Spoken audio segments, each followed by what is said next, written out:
Hello, ladies. Laurel Houston here, creator of Body Mapping and founder of Reflections Inside and Out. And I am so excited to have you on this week's live with me. This is number 4 of relationship videos that I have a lot of similar questions.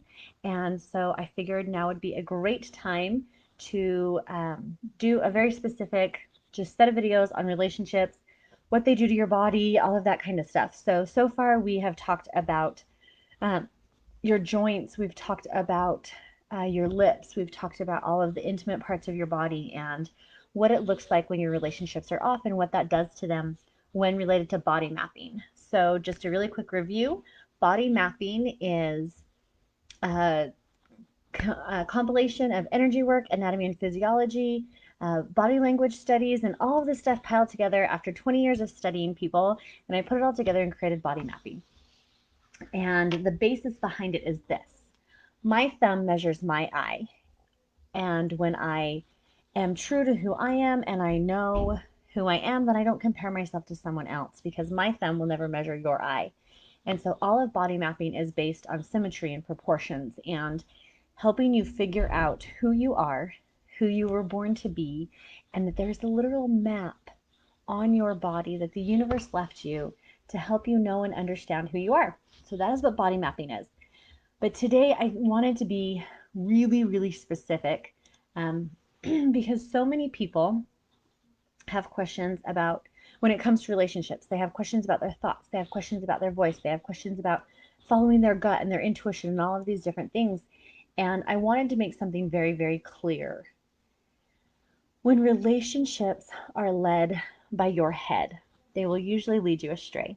We go into logic, and very rarely are our best decisions made through logic. They've actually done studies on people with strokes, and that is something that when someone has what's the word I'm looking for? When someone has a stroke on the right side of their brain and they lose the ability to understand and know emotions, they lose the ability to decision make. People think that decisions are all about logic and logistics and numbers and facts and figures and all of those things. And although those are useful and we do need to use them when making decisions, when you're in a grocery store or you are deciding whether or not you're going to marry someone, we very rarely logic through it and we trust our emotions. So here's the bigger piece to this: your head only has 2 categories: lived through and possible death.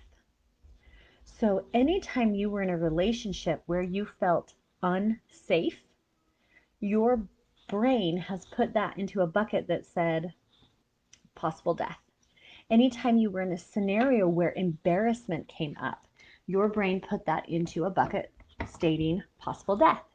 Anytime that you were in a scenario that you made really bad choices and you felt like crap and someone put all this shame on you, your brain went, lived through it, so we can do it again. We can allow that kind of relationship to come back to us. And so what I really wanted to talk about today are 2 very specific things. I wanted to talk about boundaries and I wanted to talk about following your heart's desires, because a lot of people, and I talked about this last week a little bit, a lot of people really get triggered by the word desire. They automatically think that it's sexual, there's shame around it, but the word desire is Latin for the sire, the father. Des sire, the father. And whether you believe in a male deity or not, that's what the word is based on. And desire literally means turning your heart to match the will of our eternal Father, our universal Father, source energy. When you let your heart turn to and be led by desire, you are doing the will of the universe. Desire is not purely a sexual word, but it has been turned into that because if you can get a woman to fear her sexuality, you can shut off her relationship with the universe and her creator. I'm going to say that again because I hope that that is an aha for some of you. If you can make a woman feel shame around her sexuality, her body, the way her body is shaped, the fact that it is pleasing to the eye, if you can get a woman to shut down how she feels about her body, or worse, think that her body is disgusting or shameful or any of these other things, she will turn herself off from understanding the universe, from source energy, from God. Oh, it's a powerful tool. And it is ruining all your relationships, not just your relationships with your creator, your relationships with other people. Desire is what brings you in alignment, mind, body, and spirit. Everything I teach in body mapping is to align your mind, your body, and your spirit together as one. When your mind, your body, and your spirit are not at one, your joints have problems, your ankles have problems, your knees have problems because they don't know what direction to go, they can't follow their desire, they don't have pleasure, everything is a task, and we really lose sight of who we are. So I wanted to take today and just quickly give you some tips about desire and hopefully kind of reprogram that so that you can allow desire to be something that is an ongoing and daily thing in your life. Because desire is a very beautiful emotion that people have corrupted. So desire cannot be felt in the head. When it is felt in the head, that is lust, that is programming, that is the exact opposite of desire. Desire is felt in your heart. And for most women, hey Taylor, for most women, the thing that shuts their desire down is that they refuse to speak their desires. Your head and your heart meet in your throat. Your head and your heart meet in your throat. So when your ideas and your emotions need to come together, if you will not speak, you are shutting yourself off. So all of my people pleasers right now are like, are you joking? Because people pleasers tend to say what they think someone else wants to hear. A lot of times women have been criticized for being bold or outspoken or well-spoken and very precise with their words. But when you're speaking from your heart's desire, for those of you that, well, I'm going to use my point of reference. You can change it to your own. I am Christian. I read the Bible regularly, and over it says that the Lord looketh on the heart, not the head, the heart. And because your heart is where we receive messages from our Creator, if you are detached from your body, you are not understanding the inspiration that you are given. You are not able to take action on intuition because intuition is not a head thing. This is discernment. Your third eye is discernment, not intuition. Intuition is your power center. It's that gut feeling, that reaction that makes you go, oh, yes, I need to take action on this. That's not a head thing. That's a body thing. So your number one relationship that you need to get a handle on is your relationship with your body, listening to it, being mindful of it, remembering that your body is a storage device and it has so many messages for you. It just is asking you to listen. So rather than bombard you with each piece and part of your body, I really hope that you can just start listening to your heart, just your heart. So I have something that I want to gift to you. For those of you that are watching this, I have put together what is called the Heart Whole and Complete Meditation. What this meditation is because throughout time, we have given away pieces of our heart. A lot of people, when they are doing energy work or they're learning about it, they call these heart walls. But I would like to suggest that there's something different. They're actually missing pieces. We have given pieces of our heart away. When our friend moved away in third grade and she took a piece of our heart with us because that was our best friend, then our heart, we went, oh, if she takes a piece of me with her, she'll always know how much I love her. Your crush that crushed you in grade school, they have a piece of your heart.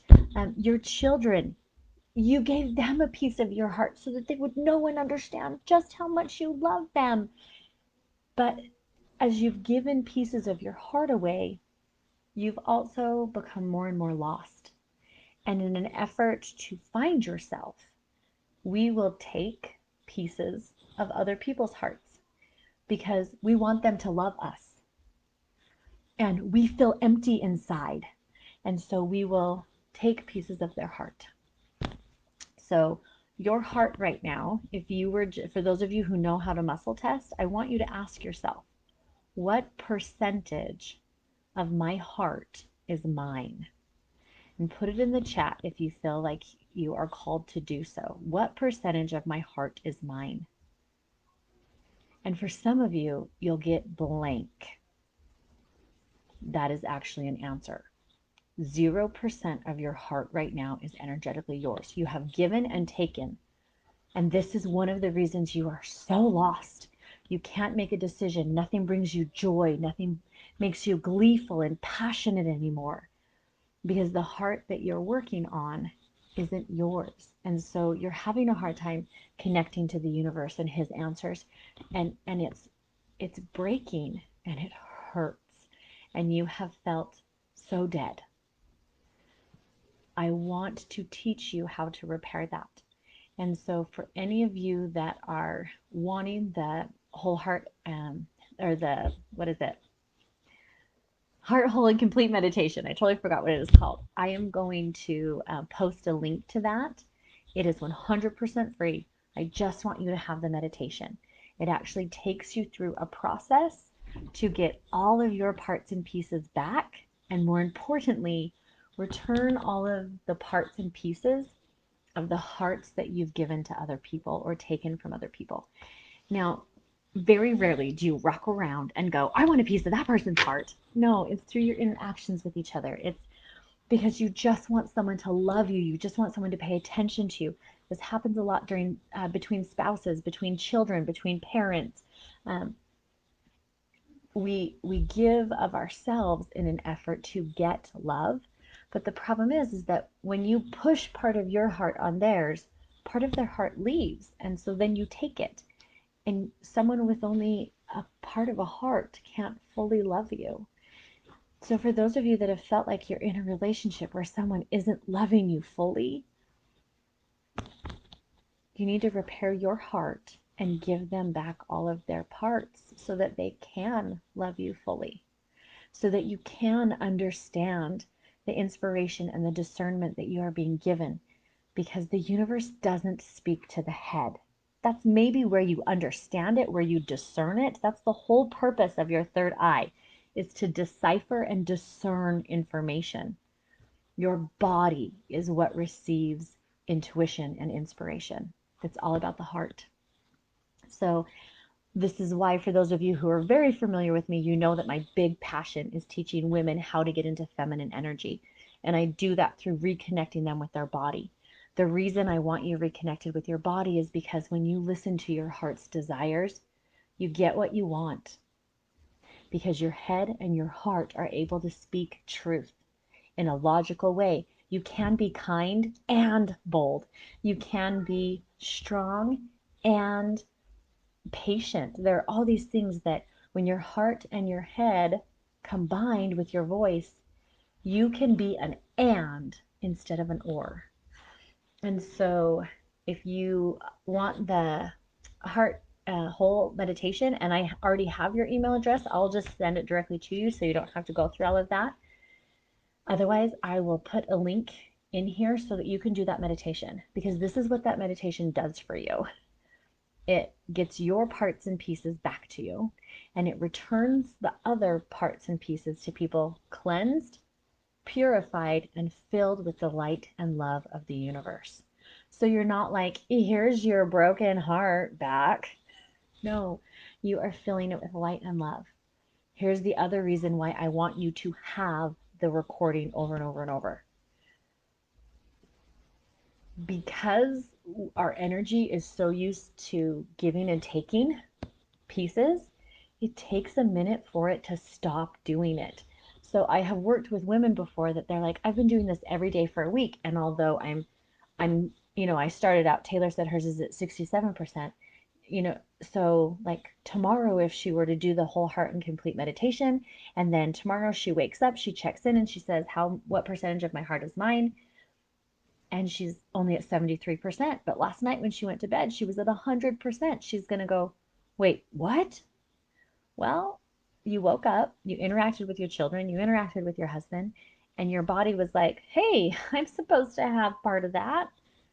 And you take it back and you give back. And so this is something that, just like any other change in behavior, you're going to need to do this 2 or 3 times before your heart's like, mine, theirs, mine, theirs. What's mine is mine, what's theirs is theirs, and they can keep it and I can keep mine. Here is the number one reason why people will give and take hearts. They have a savior complex. And they feel like, I am going to save you by doing this. Ashley said the scripture says mind and heart. Yes, because your body has to sense it and your mind has to discern it. They work together so you can speak the truth. They have to work together. If it's only the mind, this is why so many people doubt the answers that they've been given, because their mind is like, yeah, but, and this is why when you actually sense into and feel that in your body. So, do I want to do that too? Okay, because I mentioned muscle testing, and a lot of people get confused about muscle testing and visceral yes and visceral no. So a while back, I did a challenge called the Out of Overwhelm Challenge. And one of the things that I taught the women in there to really get connected to their body again is how to feel a yes and how to feel a no, because that is not the same as muscle testing. Muscle testing is if I were to, grab this stone and say, is this stone what I need to help heal and clear me right now? And then my body would tell me yes or no. It's a vibrational match. And then I can use the stone or crystal or oil or food or supplement or whatever it is that you're needing. However, your body likes to help you answer things. And so if you can actually learn what a yes feels like when your body is saying yes and when your body is saying no, your head doesn't get an option. And we start to actually make decisions that are more in alignment with our truest, highest self. Because your body's just, or your brain is just trying to keep you alive. And I love my brain for that. But it has a lot of programming that my body doesn't have.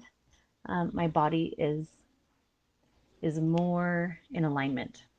Right, Taylor? She says, I like your shirt. She gave it to me.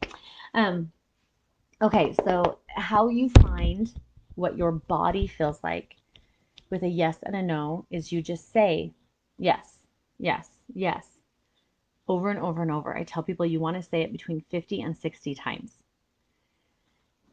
And you're just going to do a body scan. Where are you feeling it in your body? So you would say yes, yes, yes, yes, yes, yes. And you would say it in different voice fluctuations, all of these different ways to actually feel what a yes feels like in your body. So after you've said yes, between 40 to 60 times, where do you feel it? Where does your body feel light? Where does it feel warmer? Is there any kind of tingling sensation? Where does it tell you yes? Okay, so now you do the opposite. Where do you feel a no? So then you say no, no, no, no, no, no, no. You say no 40 to 60 times. No, no, no, no, no. How did your body change? Did it get colder? Did it get heavier? Is there a place in your body that got tighter? Is your body telling you yes? Is your body telling you no? I love teaching women this because so many of us have programming that says we're not allowed to change our mind. And so our mind will say yes, and your body gets heavy. And your body, your spirit just went, oh. And you go, actually, that's a no. You didn't change your mind, you listened to your body. So it's not about changing your mind, it's about listening to your body. Taylor said that the yes is in her diaphragm. That's your power center. That makes sense.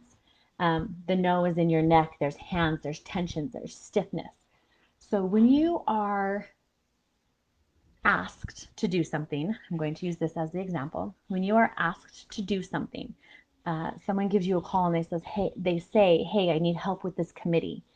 And your people pleaser tendencies go, yeah, sure, I can help with that. And then you feel tension in your neck and your hands for Taylor. And all of a sudden she goes, ooh. And that is her body saying, no, no, no, no, no, don't do that. So now she has the opportunity to go, oh, actually, I'm going to need to say no. You don't need to explain your no. You don't need to justify your no. We don't justify a yes. Why do we have to justify a no? So what about when your kids come and they ask for something and you instantly go, no. And then you feel really light and warm. That's your body saying, give them a yes. Give them a yes. And so start listening to your body. So Ashley said, yes, makes me feel emotional. The beautiful kind. Yes. Because your body is like, oh, she's starting to listen to me. She's listening to me. Our body gives us messages all the time. I had someone say to me once, how can your body give you messages? Does it tell you you're hungry? Does it say, I need to pee? Does it say, go to sleep? Your body gives you messages for its health and strength all the time. We've just conditioned ourselves to not listen to them anymore. When was the last time you were on a road trip and your body said, I need to pee? And you went, oh, I'm making good time. So you waited, and then you waited, and then you waited, and then you stopped because it was more convenient. Okay? Or you're so tired that you keep dropping your phone on your face, but you can't stop your Candy Crush. So you keep playing your game. We disregard our body's messages and signals all of the time because we're numbing in our head and we're numbing in our bodies. And so I love teaching women to reconnect to the yes and reconnect to the no. What would this do to your relationships if you started listening to your body say yes and your body say no? What would that do for your food, for your water, for your pleasure? What would that do when someone goes to hug you and you feel yourself stiffen? Do you want a hug from them? Or when they hug you and hold you and you just melt into them and every part of you feels warm inside? When we start listening to our bodies, we actually heal our relationships. Because our head is so, so, so full of programming. And when we start to listen to our body again, we start to get back into that. Somebody just private messaged me. Can the heart, whole, and complete meditation be used for other organs or pieces of your body? Yes. Yes. I have a client that struggles with diabetes, and she has reconnected her entire pancreas. And so, yes, if there is a part of you that feels incomplete, that feels like it's missing, ask your body, what percentage of this is mine? If you are someone with a savior complex and you like to take on everybody else's stuff, empaths all the time think that because they have the ability to sense other people's emotions, that they have the right to take them. And that is not truth. Just because I can eat an entire 5-gallon bucket of ice cream doesn't mean I should. And I feel that same way about empaths and emotions.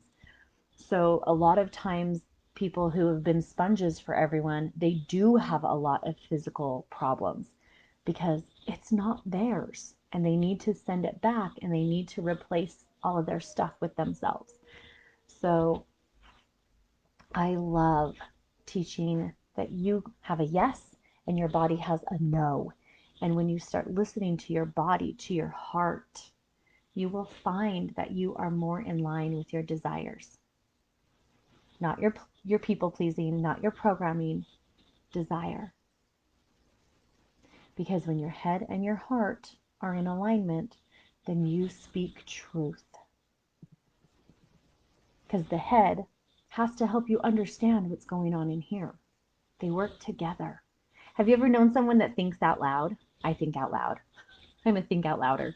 And my poor assistant, I will have to say to her, don't take notes here. I'm just thinking out loud for a second, and then I'll tell you what I actually need you to do. And she just laughs at me because that is where I solve problems faster, because my head and my heart come together as I speak.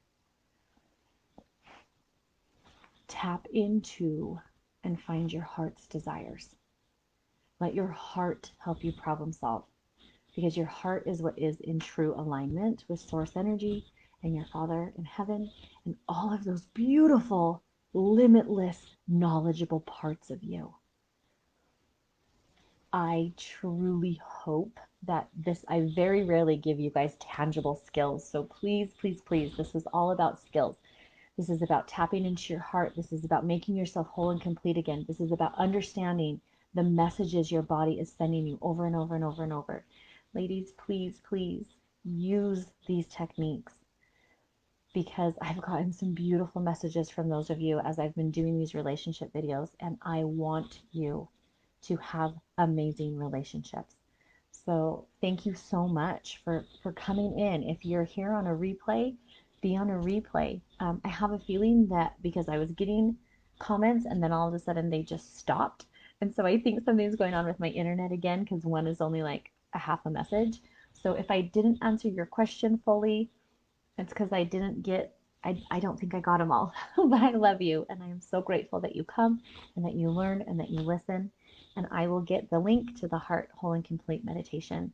If there is someone that you know that you feel like needs it, please invite them to this group so that they can have access to that, because it's something that I want as many women as I can to know this and to feel whole and complete again. It's what we're all searching for, and I love it. So thank you.